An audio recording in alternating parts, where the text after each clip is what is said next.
નમસ્કાર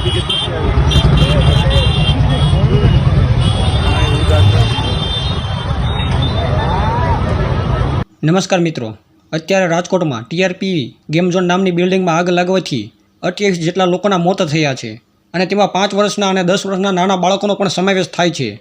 આ બાળકોના દેહ એટલા સળગી ગયા છે કે તેમની ઓળખ પણ થઈ શકે તેમ નથી. તો વિચાર કરો કે આ ગેમ ઝોનમાં આગ કેટલી ઝડપથી લાગી છે અને હવે તે બાળકોના DNA સેમ્પલ લઈને ઓળખ કરી બાળકોનો દેહ તેમના પરિવારને સોંપાશે. ખરેખર મિત્રો, આ ઘટના બહુ દુઃખદ છે. હવે આ ગેમ ઝોનમાં આગ કઈ રીતે લાગી તેની સાચી હકીકત હજી સુધી જાણવા મળી નથી. પણ જે આ ગેમ ઝોનમાંથી જે યુવાનો બચીને બહાર નીકળી ગયા છે તેમના જણાવ્યા પ્રમાણે ગેમ ઝોનની બિલ્ડિંગમાં નીચે વેલ્ડિંગનું કામ ચાલુ હતું અને આ વેલ્ડિંગના તણખાના લીધે જ આખી બિલ્ડિંગમાં આગ ફેલાઈ ગઈ હતી. અમે ભગવાનને એટલી જ પ્રાર્થના કરીએ કે આ અગ્નિકાંડમાં જેટલા બાળકોનો ભોગ લીધો છે તેમના આત્માને ભગવાન શાંતિ આપે.